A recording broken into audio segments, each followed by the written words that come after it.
Right. So do you want to? Right. You can see how I'm switching. Yeah. Yes. Works fine. Should we start right away, Vladimir? Is that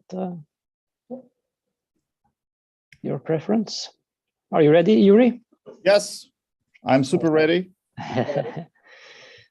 Very good. I have the pleasure of introducing our speaker today. This is the third season of our N-Optimal seminar series, second episode for this season. And it's a pleasure to introduce today's speaker, Yury Dvorkin. He is an assistant professor in Department of Electrical and Computer Engineering at New York University. He also has an affiliated appointment at the University Center for Urban Science and Progress. He did his PhD at the University of Washington back in 2016, and he has already received a number of awards, including the NSF Career Award. He is a very active reviewer of papers within the IEEE family, and is also an associate editor of the IEEE Transactions on Smart Grid. I have known Yury for quite a while. I remember one of the first times I met Yury was at an IEEE Power and Energy Society conference. He was on a panel talking about how to address uncertainty and variability in renewables within electricity markets. I remember back then I was very impressed by his comments and remarks on the panel. And I was thinking that this guy will do very well. And I think my projection was pretty good actually back then.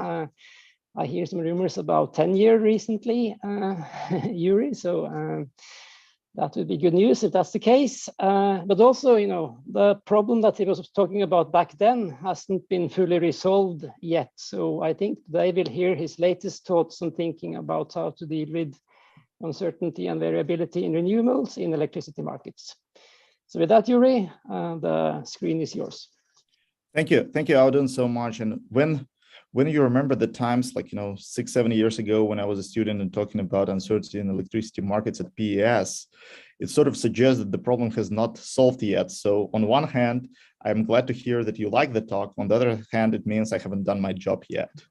So it's like, a stick with two ends, and we have to find the optimal trade-off, something that I think is very topical for your seminar. So thank you all so much for having me here. It's a distinct pleasure to be invited and to interact with this group.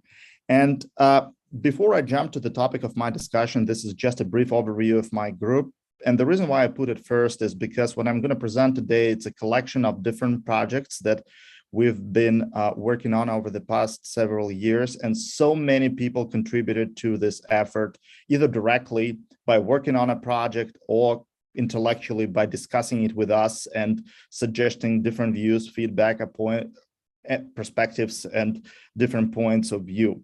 And the reason why we're trying to build this inclusive environment when every idea is appreciated on its merit is because the problem that we are trying to tackle of transitioning from the current power system design to the power system design of the future, where we're going to have a lot more renewables, a lot more inverter-tied resources, a lot more energy storage resources, is so multidisciplinary that one point of view taken alone won't be able to handle this very, very important transition that affects the way how this infrastructure is being operated from second to second to far longer yearly time scales. And I would like to particularly acknowledge two postdocs, Robert Meath and Korlampos Avram, who are working in my group, because these probably will be the first generation of clean energy leaders that were educated in a full immersion into energy, power engineering as a multidisciplinary topic. And the reason, the philosophy that these individuals are internalized into is a mix of operations research, engineering, and economics considerations applied to policy and environmental analysis. We also find it a lot useful to work on a variety of topics in collaboration with our colleagues at School of Mathematics, NYU Courant, and School of Law, and Center for Urban Science and Progress, simply because a better understanding of a problem from a multidisciplinary perspective leads to better engineering solutions. The fundamental motivation behind our work is the fact that electrification of end users is the most technologically ready engineering solution that exists out there to combat climate change. While climate scientists are settled on the effects that drive climate change, we are looking into EPA data illustrated on this pie plot as a motivation for our work. What you can see here, the 5 economic sectors in the United States and their relative share of emissions. And effectively, 3 sectors combined, transportation, electricity, and industry, accounts for 3/4 of emissions in this country. So a natural way to decarbonize our society is to electrify every process possible and get that electricity supplied from a clean power grid. And whatever is not being electrified, we can deal with the residual effects using carbon capture and more efficient material reusage and recycling. An important thing here to say is that the last 2 points are particularly attributed to the agriculture sector. I don't have an active project covering the agriculture sector with the 10% of the national emissions, but that's something that I'm looking forward to. And this way of thinking is very similar to what Bill Gates described as his own recipe to combat climate change, which includes these 4 steps. And an interesting thing is that his book on how to avert the climate disaster, where this recipe is presented, was published just a year ago. However, this line of thinking is not new. And 23 years ago, Vice President Al Gore suggested exactly the same idea by implying that only a portfolio of technologies across all industry segments will enable society-scale decarbonization. If only he was heard by the American voters in 2000. The problem of electrifying our society is quite simple. In each of the core sector contributing to emissions, whether it's transportation, electricity, industry, or commercial and residential buildings, we do have technologies that can replace the use of fossil fuels and thus reduce our dependency on these primes. So we have electric vehicles, we have solar panels, renewable energy, we have electrified processes to produce, for example, various chemicals which are traditionally produced based on burning natural gas. And we have also electrified ways to cool and heat our buildings, which is the major factor determining their electricity consumption. The problem is that today we don't have methods that help us to operate these various electrified resources in sync. And developing such methods, which are computational in nature, is the fundamental core of my work. So, for example, in the transportation sector, we work on ensuring that in New York City, access to electric vehicle charging stations is universal, so that there are no geographical barriers to accessing residential EV charging infrastructure, and the new EV charging stations needs to be deployed in a way that is acutely aware of local integration constraints, which come from both understanding of environmental concerns of local populations and their social demographic features to make sure that no particular demographic group is being excluded from this transition. The topic I'm going to be talking a little bit more today is related to internalizing renewable energy resources, demand response technologies, and energy storage into the modern electricity market, which so far uses decade-old assumptions on how the wholesale market and the power system should function. We're also working a lot on understanding how electrification of the industry, in particular the chemical industry, will make it possible to use synergistic opportunities and various complementarities in electricity consumption when it's integrated with the energy system. And in particular, an important point to make here is that it is a very valuable source of long durable energy storage. And we also work on smart analytic solutions for energy buildings to better understand how we could use electricity for heating and cooling more efficiently. But I want to be brutally honest. If we stick to electrification as the main strategy to electrify and decarbonize our society, we cannot get our society hooked on electricity and then say that this infrastructure remains vulnerable against natural disasters, which are unavoidable.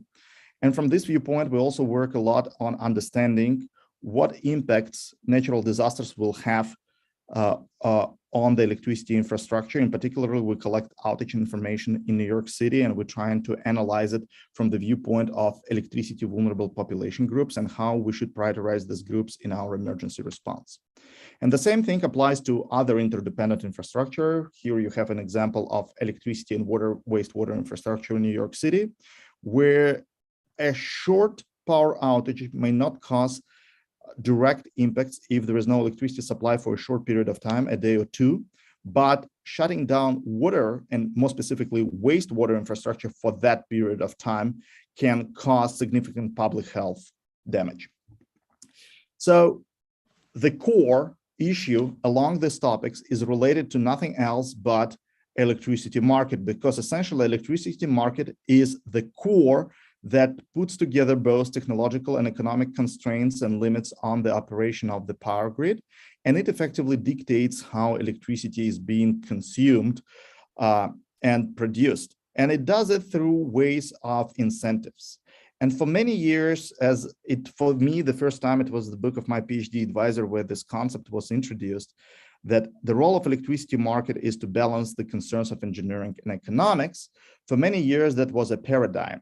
However, under the pressure of climate change, this is changing. And right now, the balancing is a lot more complicated in the electricity market, because in addition to the traditional concerns in engineering and economics, we have to ensure that we comply with ESG concern, and we ensure that electricity is part of a bigger picture that help to grow our economy and to support sustainable development.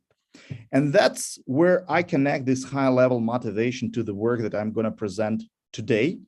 Because right now, if we look at the list of desiderata for new electricity markets, we will understand that they stem from the need for a three-way balancing that I just presented.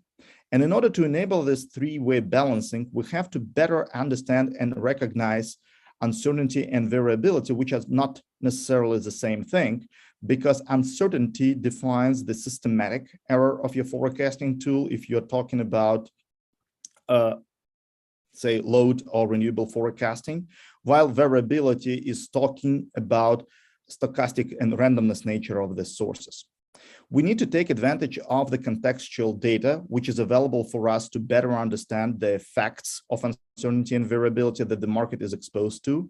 And today, the contextual data is integrated within the market design in a very limited manner, only through the inputs, and there is no endogenous information to place it in within the market design on its own. And there is an important feature to be added about being tractable and more algorithmically and numerically robust. I'm not going to be talking much about the last point, and I'm going to focus on the second and the third point in terms of the methodological developments that my group is working on. But overall, if I were to put the difference between data science and machine learning as it concerns electricity markets, I would say that data science is responsible for preparing model design and model parameters in a way that it would better inform market models about the outward reality, while machine learning, it's more of an algorithmic and numerically robust solution technique that could be applied in order to get a solution to data science informed market models. So talking about Yury, question if you go back to the previous slide. So on markets, there's also something to be said about transparency, I guess, and simplicity, perhaps. Maybe you'll get into that, but I'm very happy you brought this up, because when people bring this up in the context of machine learning and its trustworthiness, I always remember the PS Magazine article co-authored by Shmuel Oren and Ben Hobbs, when they described why we still don't have a stochastic market. And one of the explanation is that the current deterministic design is so complex to understand that it's very difficult to interpret its outcomes in a clear, straightforward manner, simply because a lot of modifications to the original deterministic market design have been applied since it was introduced.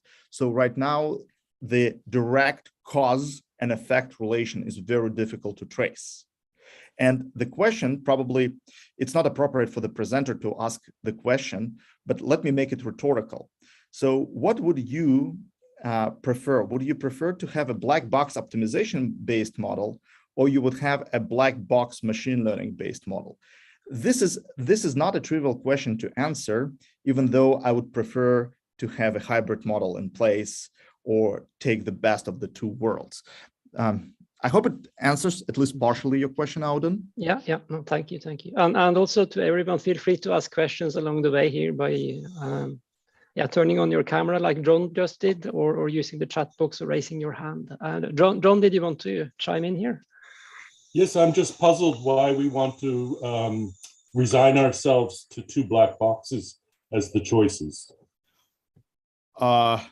That's a good question, and I don't think it's choice, because one black box optimization-based black box, it's already used by the industry, so it's not a choice that we got to choose, right? We just design an alternative.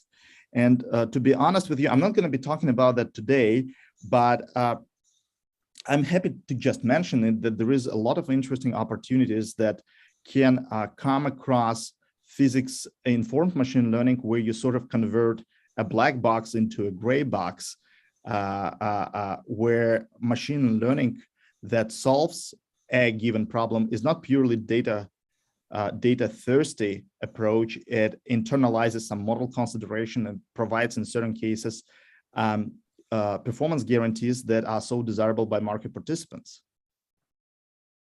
Okay. And yeah, so just to comment quickly on what Audun said, feel free to interrupt me, ask any questions. The only thing is that I will be monitoring the chat from time to time. So if you want to get an immediate answer, just unmute yourself, and I'll be happy to jump to the question. So talking about the uncertainty that arises in the electricity market, we have several sources of this uncertainty, which are important to consider.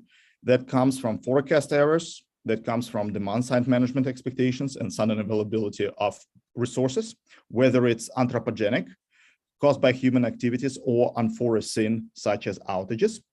What is important for us is to understand that the current market design has a way to incorporate each of these factors, but the problem is that the strategy and the outcomes of the market are not explicitly parameterized with the uncertainty measures or uncertainty metrics. And as a result of that, market participants who are well trained to make money, they try to internalize their exogenous to the market understanding of uncertainty into what remains to be a deterministic strategy. As a result of it, when you try to come up with an uncertainty adjusted market participation strategy, without having a proper interface to inform the market about your perception of uncertainty, you end up sacrificing overall efficiency of the market at expense of your personal gain. So from the viewpoint of a market participant, it's not a bad idea to have a better understanding of the uncertainty than the market has. It's from the market viewpoint, the exposure to this situation that would reduce the overall market efficiency if there is no proper interfaces for market participants to enter the information about the uncertainty as they perceive it. And in this particular case, the problem also arises in the feedback loop when the market outcomes are produced, because in this particular case, the outcomes do not have a clear effect of the uncertainty, and as a result of it, the efficiency of the market is being deteriorated. So the idealistic view of internalizing uncertainty into the market design problem is to basically make sure that the market has an interface to account for the uncertainty as it viewed by market participants, and to provide the outcomes which internalize of the market view of the uncertainty, because at the end of the day, the market operator and the system operator run the system. So from this viewpoint, one thing that I would like to attract your attention to is that on this slide, the uncertainty that is used by the market agent to design a strategy and the uncertainty which drives market outcomes, they have different indices, 1 and 2, to indicate these two entities have this different perception or different ways of evaluating uncertainty. And from this viewpoint, if you want to add these sources of uncertainty into your market design, you have to have new formulations and new algorithms. But before all else, you need to have data that is being processed in a way that would be conducible for the market agent and for the market operator to deal with this efficiency. So in this particular case, when we're talking about uncertainty and various sources of uncertainty, we need to have some instrument in order to convert it from various physical phenomena, forecast errors, demand side management, unavailability of resources, into something comparable and coherent. Because from the viewpoint of a market, it doesn't really matter whether you're not able to serve the demand due to a forecast error on renewables or due to outage of a generator. Megawatts are megawatts. And from this viewpoint, the notion of risk is particularly helpful and particularly useful in this context, because it helps to convert an individual source of uncertainty into comparable and coherent. Here I'm using the word coherent in a general, plain English sense, not in a mathematical sense, measure of risk. And we can do it using physical risk attributes, for example, due to constraint violation or operational infeasibility. We can do it in financial risk, which is a direct translation of physical risks into profit, liquidity, market losses. We can have purely financial risks. We're talking about, like, ICBM kind of trading of energy, which is not common in the wholesale electricity market, but it exists in general commodity markets. And in general, in the rest of this presentation, I'm going to employ a very traditional understanding of risk, which essentially computes the expectation of consequence. So some consequences multiplied by the probability.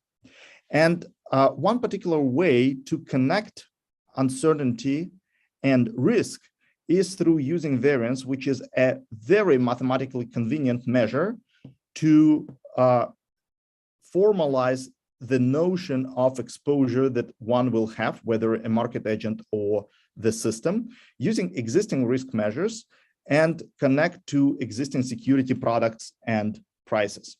One important thing to keep in mind here is that the notion of risk is ever evolving. So we're not talking about a constant level of risk or a constant value of risk. We're talking about a constant and principal way of measuring this risk. And naturally, because there is a lot of financial engineering literature that connects risk measures to security products and prices, we can introduce risk trading into the electricity market. But the key for us is to understand how we can get variance into the currently deterministic electricity market. And in this viewpoint, that connects to the previous source, the previous point that I made, that in order for us to move to stochastic market that recognizes uncertainty and risk, we have to have a lot of data. So from this viewpoint, we design here a method to compute this variance, and then we internalize this variance into market clearing, and we analyze how these results can be affecting market outcomes. So the first thing is that we work a lot on collecting historical data that will help us to idealize a representation of forecast errors. And we use here renewables as an example, and we obtain the historical distribution. After that, we realized that any kind of historical prediction, whether it's Bayesian in its nature or it uses some sophisticated prospective assumptions of what the error would be, they will not be accurate enough to represent a potential set of variance values. And therefore, we abandon the notion of idealistic forecast errors by introducing stressing to our forecast data. And we generate forecast errors that are well correlated with contextual features. The importance of this model is because these contextual features help us to understand how the future, the actual materialized renewable generation scenario will evolve under changing conditions. It could be temperature, it could be humidity, it could be some other factors. And based on this information about stress conditions, we generate adversarial scenarios, which internalize and inform what values adversarial variables can attain using the contextual features. And based on this, we compute the reserve requirements. And these reserve requirements can be integrated with the current deterministic security constraint unit commitment, or they could be internalized into the chance constraint formulation that we developed over some years ago. So I have a quick question. Sure, absolutely. This is Alberto. Alberto. Hi, Alberto. How are you doing? Good. So it's basically two things that you have mentioned. So one is internalization of risk. So where do you see an incentive for participants to actually internalize the risk? Right? So what are the kind of like changes that are necessary in order for different stakeholders to actually want to internalize that risk? And the second question that isn't related is that as of now, markets have certain mechanisms like virtual bits, right? In general, let's say that actually you are going to be an agent that has like a certain position in the day ahead, and they see that in the real time they're going to be in a different position, so they can more or less hedge the risk that they're having there. How do you see interacting with those kind of mechanisms, your proposal, right? So how would you put, how would they, is this going to be fungible between the two of them, or is it going to be an additional mechanism? Thank you. That's very good. So just a quick clarification, Alberto, so that I understand a little bit your question a little bit better, your second question. By hedging, you means virtual bits? Yes, basically. So let's say that actually you see that you were in a certain position in the day ahead, and then you want to reverse that position in the real time. Yeah. So because you see that you're going to be unable to deliver on whatever your commitment was. Yeah, that's absolutely what I thought. So I just wanted to clarify that we're on the same page. And yes, virtual bidding is a very good hedging instrument, but the problem is that it's a very low fidelity instrument, right? And essentially, it only allows you to collect the benefits of day ahead versus real-time arbitrage, right? So what that implies is that it only gives you about, depending on which interval but from 36 to 12 hours of lead time, right? And that could provide a hedging opportunity for a given market participant, right? And it's gonna not affect market welfare, right? But the fidelity of this instrument, basically the type of risk hedging event that you can deal with is limited, right? Essentially, it's regular trading and that's it. But what you could do is to think about this phenomena as an expansion, right? You don't have to have exactly the same attributes for the physical trading of energy and for the risk-aware trading of energy. And from this viewpoint, what I'm going to discuss later on is going to help to build a risk-complete market rather than to build a market with boosted virtual bids. Does it make sense? Yes. And you see that actually so right now, this would be because there is going to be a pecuniary penalty for the participants, so they would be incentivized to cover the risk. Okay. Yeah, and another thing, Alberto, I haven't talked about risk instruments yet. All I'm talking about right now is a very simple conversion of data into reserve requirements. And when we're done with that, I'm going to be talking a little bit more about internalization into the market. I hope it's okay with you, is it? Yeah. Thank you. Thank you. So, and the idea of stressing is illustrated here. So what we have here, we have the downstate New York ISO map down here, and we have load profiles for a given node, which we know exhibits certain high variability features from the previous historical observation when there is some temperature fluctuations. And what we want to achieve in a simple illustration, instead of these profiles that are given forecasts, we want to obtain stress profiles which look like something shown here. And what you can see on this plot is that these stress profiles look a little bit artificial, but the thing is they have similar profile behavior that we observed in reality. So the reason why I'm starting with load is because there is sort of a conventional wisdom in the electricity market that in large urban centers, the load profiles are well correlated with temperature. And we can share the intuition behind it that when temperature goes up, everyone turns on their AC unit. So what we're doing here, we're trying to correlate the temperature range, which varies here between 75 and 90 something, and the load profiles as it's shown at different nodes on the right-hand side in New York City. And from this viewpoint, what we do here, we introduce an additional metric, which is called velocity, which is essentially, we are very well familiar thanks to COVID, which is the difference between the absolute value and the moving average at the preceding interval. And we build a model that connects the change in the demand that we need to introduce due to stressing equal to the sum of first related factors, which is the product of lambda and delta theta t, something that I'm going to describe in a moment, and unrelated factors. And our attention will be on the first term, on the first term, because what we needed to do in here, we needed to understand that these are the factors that we can extract from reliable sources. Delta theta t represent a change in temperature, and lambda is a certain coefficient of proportionality. And in order for us to determine this coefficient for proportionality, we essentially need to know two things. We need to know demand at every node, and we need to know covariance metrics for temperature at those nodes. And we have this data from years of observations and from very well temperature forecasting tools. A more sophisticated way of including this would be the principal component analysis to determine lambda. But the key feature here is that we were able to show using data crunching that temperature is essentially the only factor that affects stressing of the loads. And in a moment, I will be able to demonstrate how it works when you obtain the dispatch solution. But when we're talking about renewables, this assumption that there is only one driving factor that would affect stressing of the time series is no longer true. And I would like to switch your attention to this example, which shows the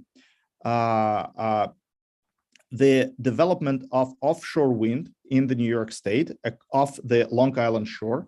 And you can see that these projects are all under construction right now. So it's not like some hypothetical assumptions. These are gigawatts of capacity that are going to be brought online very soon. And all of those are going to be connected to Long Island and New York City, which are the most congested and the most problematic and the most dependent buses of the New York ISO. So from this viewpoint, what we want to do, we want to think about all the factors that would affect stressing of renewable profiles. And we were privileged in this position to use a variety of data provided to us by NREL when we have 26 features that describe weather measurements and wind performance in the locations of each of these offshore wind parks. And we have three factors: surface air pressure, relative humidity, and air temperature that are used to calculate air density, a key measure in wind power predictions. We have turbulent kinetic energy at the height of 120 meters, which is important to calculate turbulent intensity. And we have wind directions and wind speeds at different altitudes. So what is important is that, as you can see on this matrix shown here, which shows cross correlations between features indexed from 0 to 25 to represent 26 features, we were able to show that essentially we can reduce the space state of these features to essentially 6, because what we were able to show is that there is a very strong correlations between wind speeds at different altitudes and between wind directions at different altitudes. But when we run a principal component analysis on the data that we have in this data set, and you can see it on this plot up in here, we were able to see that the principal component analysis consistently return at most 3 eigenvalues that determine variability of those processes. And we didn't make any physical assumptions, it only came out of the data. So essentially what that implies is that we cannot rely on one feature, but we can have a handful of representative features that will help us to determine properly stress renewable generation profiles. And just about the time that we realized that we can do that using a very modest amount of features, we realized that another factor comes into the game. The transformation from wind speed to power is highly nonlinear. And what I have here on this slide is a wind turbine curve, which shows that in what we call region 2, otherwise known as a linear region, because the relationship here is very close to linear, we see that in this particular case, if you have high stressing, right, you will unavoidably hit nonlinearities of the maximum power production or nonlinearities of the cut-in wind speed. And these nonlinearities need to be taken into account when you generate a stressing error.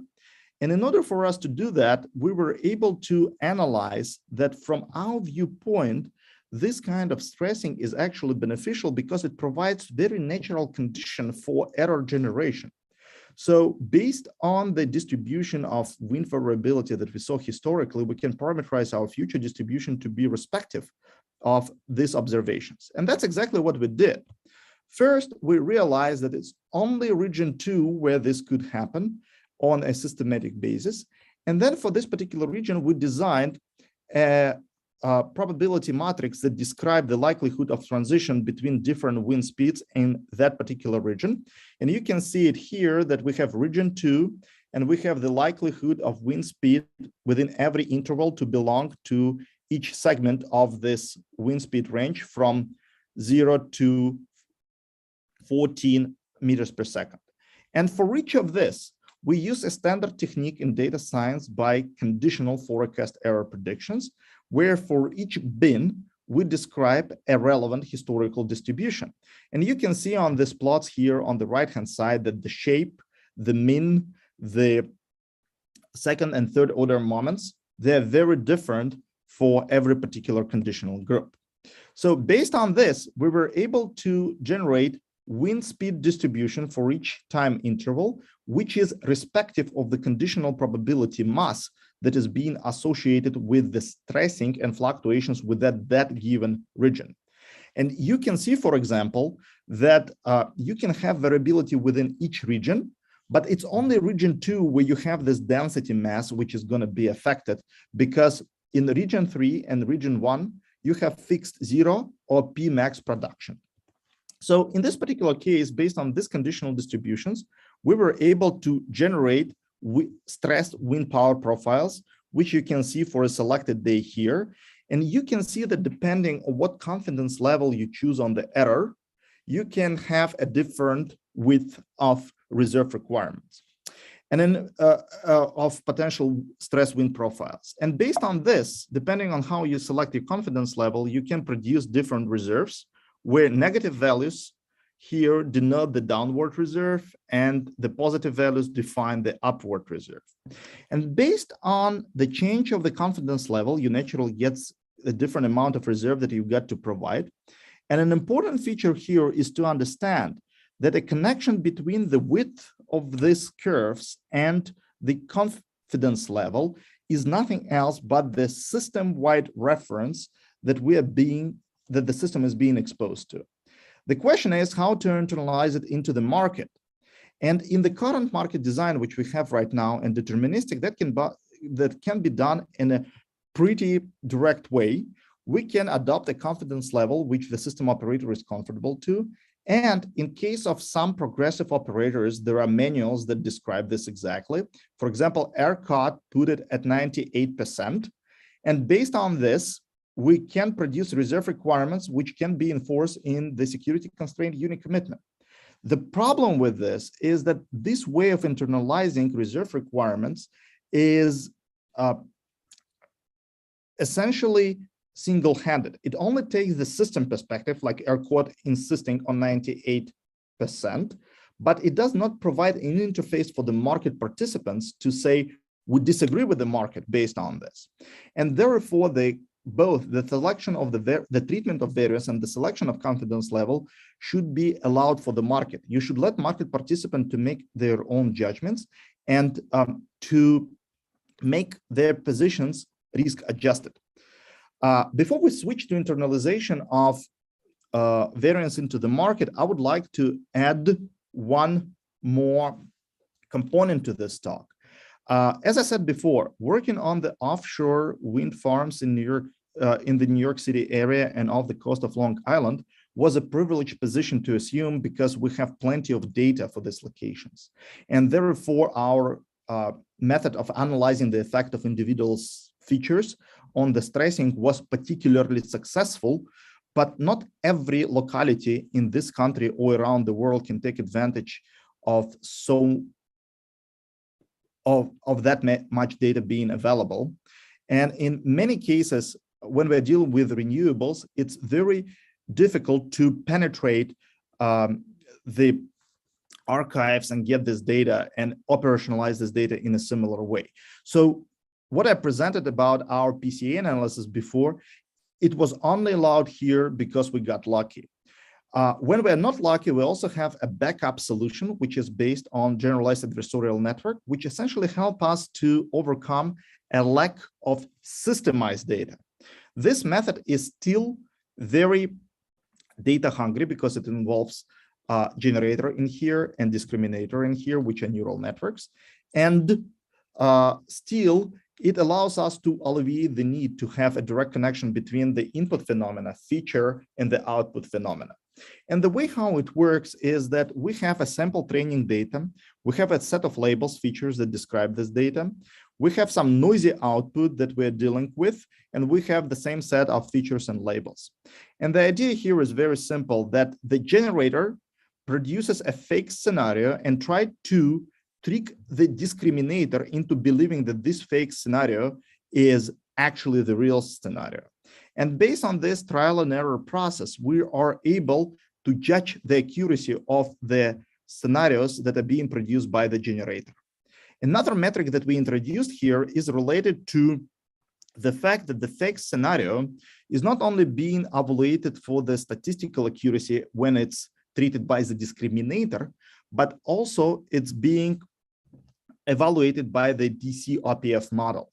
So it's a very common topic to introduce some physical rationale into machine learning procedures while the machine learning model is being trained. So here we adopted DC-OPF as the measure of the stress and extremeness of the scenario by evaluating the dispatch cost, assuming that a fake scenario that has a very high dispatch cost is more preferable for our learning than a fake scenario that is extreme statistically, as would be measured by the judgment of accuracy, but at the same time does not incur a large dispatch cost.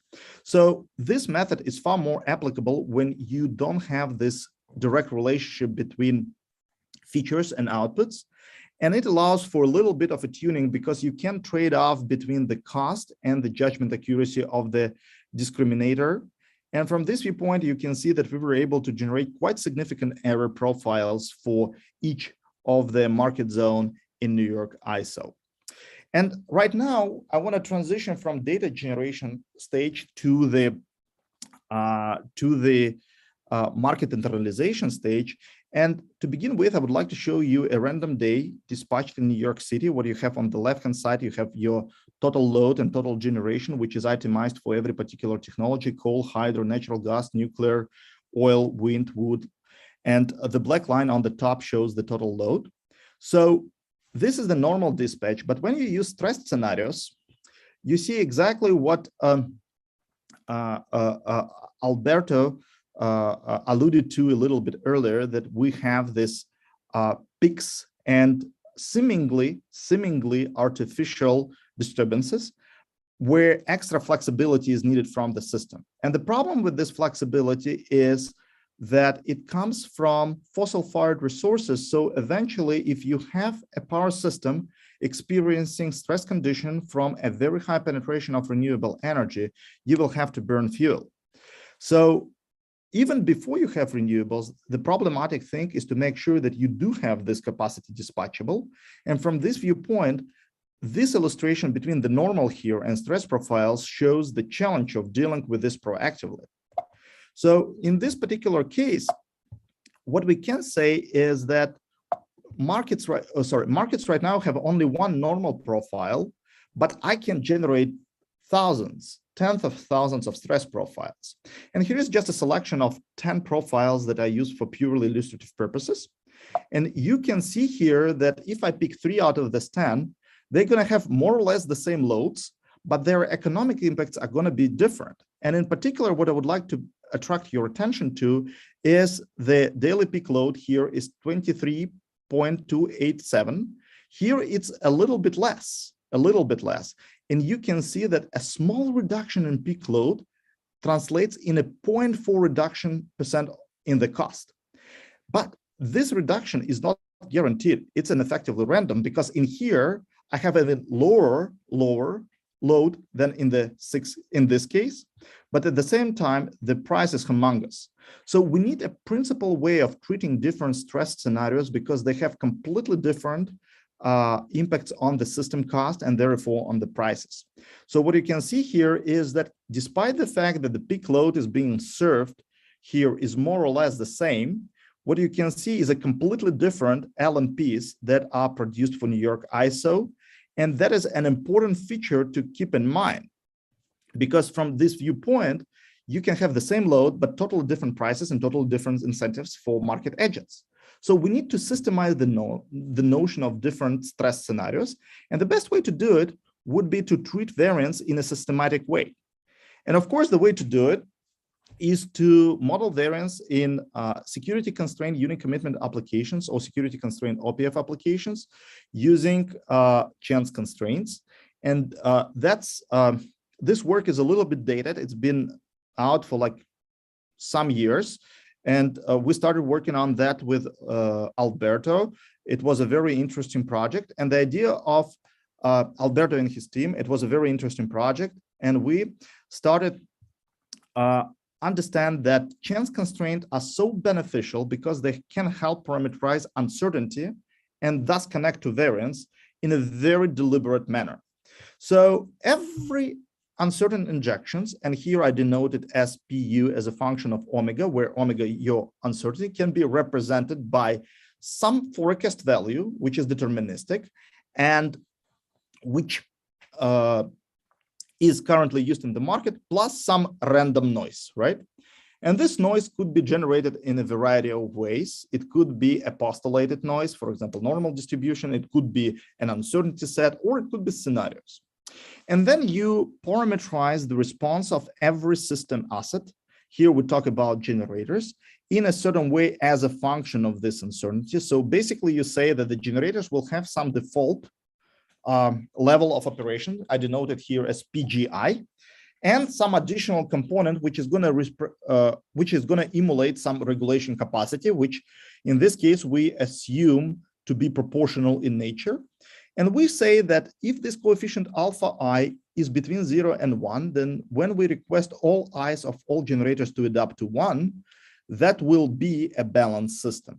We also introduce chance constraints on various system assets, on the power output limits of the generators, as in here, on the reactive power output limits of the generator, on the voltage limits, and on the power flow limits. And we have a systematic way of treating the likelihood that these limits will be violated. For example, for the first chance constraint, P denote the probability that this constraint in here will be maintained is greater than 1 minus 2 epsilon p, where epsilon p is just a small number. It's small enough to make sure that the system operator is comfortable with violating this constraint for a very short period of time. And the same applies for other chance constraints. So from this viewpoint, the constraint violation is based on understanding that even in the current practice, some constraints, for example, transmission constraints or short-term dispatch constraints, can be violated for a very short period of time, which varies in the United States from 1 hour to 4 hours. What is important is that violation of each of these chance constraints is exactly the physical risk that the system operator would like to be hedged against. And from this viewpoint, if we find a proper way to parameterize uncertainty omega and select coefficients epsilons, we can get a perfectly risk-aware solution. But the beauty of using the chance constraint model, as so eloquently pointed out by Bienstock and his team in the original 2014 paper, is that you can get a very nice convex formulation for OPF, and for unit commitment, you get a very nice mixed integer convex formulation, which can be adapted to pricing. And Alberto has a wonderful paper which deals with the issue of pricing quadratic deliverability costs. Our society benefited tremendously from this result. So what we did in this work, we were able to derive active and reactive power prices. Yury, just a quick time check here. Sure. It's 6 to noon, so keep that in mind. Yeah. Okay. Sorry, I'm running out of time. Let me just show two good results, right? So what is important for us is that we now can derive active and reactive power prices and the reserve prices, which internalize this notion of risk tolerance and covariance metrics. So we provide reserve prices which are extremely capable of doing that. So we also worked on studying market design properties, and particularly for cost recovery and revenue adequacy. And we were able to show that this chance constraint market will have the properties which are not inferior to the current deterministic market, so it should help the adoption. But I would like to highlight one more point, that if we take a very simple voltage chance constraint and we itemize it after the reformulation, we will see that the value at risk is defined by mean value, VI, standard deviation, and risk coefficient. And this term of the standard deviation, it is exactly the term that is now endogenous to the optimization, and we can penalize it in the objective function with coefficients PQ, PV, PVP, and PFQ. So the point here is that now we can get rid of this variance and work on various minimization. And it sounds like a terrible idea because it's very costly, but as our simulations show, what you can do is to get rid of essentially all variance in the system at 0.03% of the total operating cost, as your penalty P varies from 0.1 to 1,000. And another important observation here is to show that the reserve prices will increase accordingly. So the less variance you want to have in your system, the greater your penalty, and the more you should be prepared to pay for reserve. This is just an illustration showing that if you have wind farms here and wind farms here, depending on how well they deal with the variance effects, they can effectively have a difference of their prices as compared to the deterministic case, because the market will incentivize their behavior. So if they work on reduction of uncertainty and they help the system to deal with uncertainty, they're going to have greater prices. If not, they're going to have lower prices. Finally, I would like to speed scroll and say that we introduce our Rho-de-Bro securities using the connection between the proposed chance constraint market and risk trading, and that what we will do in the future, we're going to apply it to the real world system. But all I want to say here is we now know how the risk adjusted positions that Alberto mentioned can be internalized into this design through both internal and external risk trading through the ADS mechanism. And that all happens at a fraction of the cost. So what we were able to show is that we can guess what the optimal price for risk would be, And we were able to show that it demonstrates the worst case participants' expectation of the market uncertainty. So I apologize for running a little bit over time, but I would like to give some concluding thoughts. The first one is electrification hinges on risk management. And if we want to rely on electrification as the viable trajectory for decarbonization, we have to make sure that we can contain asset level risks. And at the same time, we have an interface to provide information related to uncertainty, variance, and risk within market clearing tools that enable risk quantification and trading. So we're working on a variety of extensions to this model. In particular, we connected to the value of resiliency, and we studied in the context of natural disasters and cybersecurity. We also work on a variety of secondary uncertainty and risk constructs that help us to focus really on the financial instruments rather than on the method that use it. And we're also thinking about more sophisticated financial mechanisms, for example, default obligations and variance swaps. At that, I would like to finish my presentation and thank you for your attention, and I'll be happy to take all the questions that you have.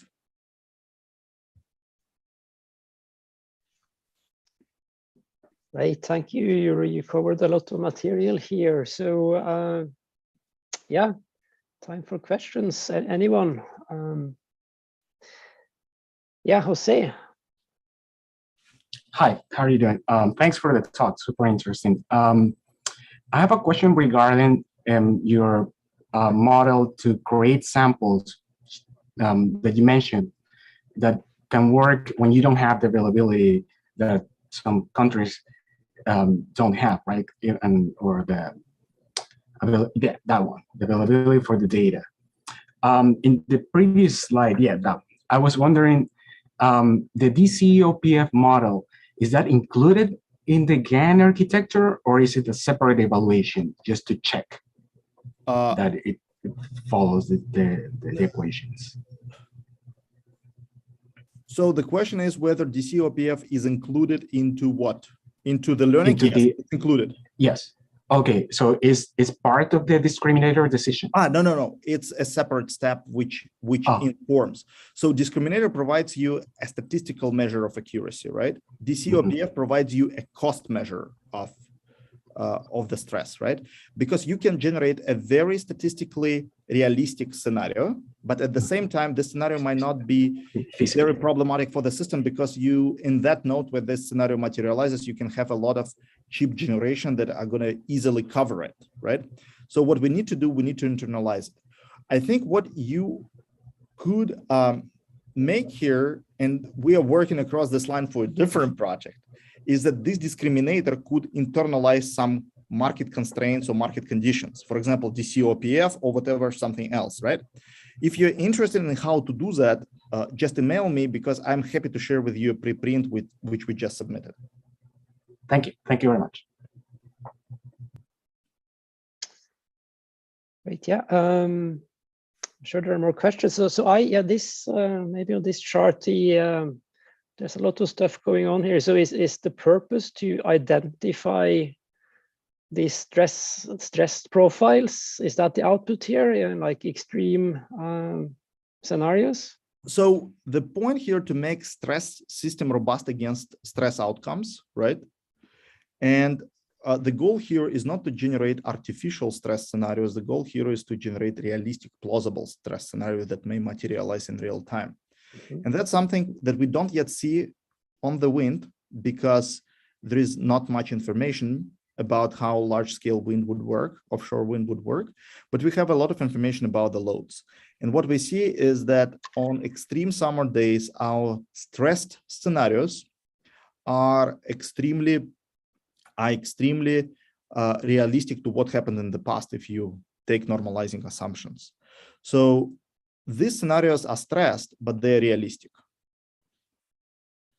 So what's that? So what do you do with this identified profile at the end of the day? Do you feed them into a stochastic programming model, or? So we have two ways of internalizing them. One through the deterministic into the deterministic unit commitment by computing reserve requirements accordingly, right? Mm-hmm. The other one is into the chance constraint based stochastic market, right? Okay.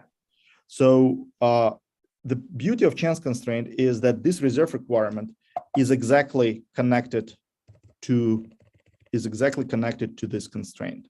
So whatever reserve determination you have to put in, that will affect the reformulation of this constraint, right? Which I don't present here, right? But basically this constraint can be represented as your traditional power dispatch constraint with the power output plus reserve, and that would fit in here.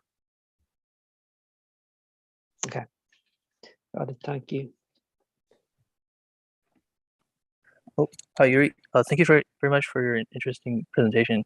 I had a question about like the risk measure used in the chance constraints. Is this going to be like a single set of forecasts that the ISO makes? And once you implement the financial securities, like how do, if people have different individual forecasts, how does that get priced in? Thank you for this wonderful question. It gives me a chance to come back and present what I didn't present. So we assume that every market participant have their own uncertainty set, which we denote as DI. That's the way how I, as a market participant,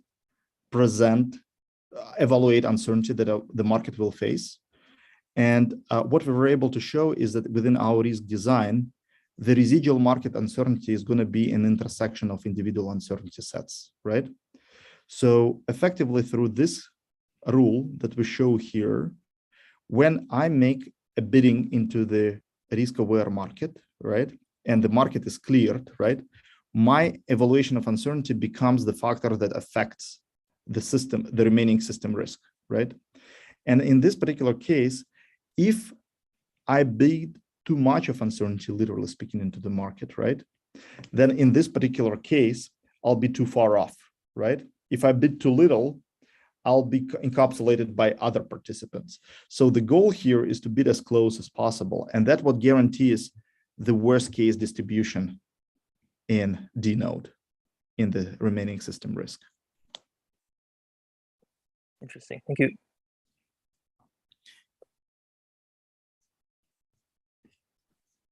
An interesting question here to mention is that conventional producers benefit tremendously from this as compared to wind, because we're running some other simulations related to it. And basically, if you have very sophisticated financial risk hedging instruments, that our results show that traditional producers benefit from that more than renewable producers, because renewable producers do not pay the cost of reserve burden that they impose right now. And that's a regulatory issue. It's not a market issue. If they were obliged to contribute to paying the reserve costs that they induce into the system, this would be resolved. So that's interesting. Are you saying your suggested proposed formulation addresses this cost causation issue, so that balancing cost goes to whoever imposes it on the system? Yep, precisely. And that's exactly the kind of important result that any stochastic market should have, this causation and effect relationship. And that's not only about renewables, it's also about conventional generation producers, because if you have one outage on a wind turbine, it's not going to affect the system greatly. But when you have one large generator outage, you need to internalize that into your market clearing, because it's going to impact the entire system. Interesting. Okay, final call here for questions.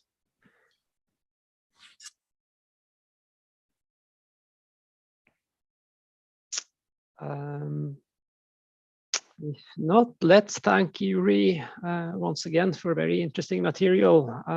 Then brief reminder at the end that we have another talk in this series in 2 weeks, April 1st, by Juan Morales. So looking forward to seeing many of you then. Thank you. Thank you all. Bye-bye.